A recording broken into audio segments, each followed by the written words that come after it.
ويسقون فيها كأسا كان مزاجها زنجبيلا عينا فيها تسمى سلسبيلا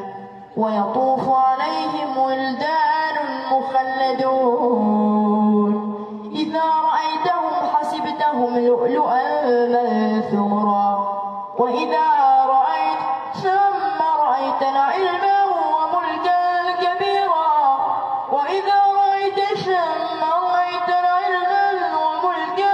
كبيرا عاليهم ثياب سندس خضر واستبرق وكل أساور من فضة وسقاهم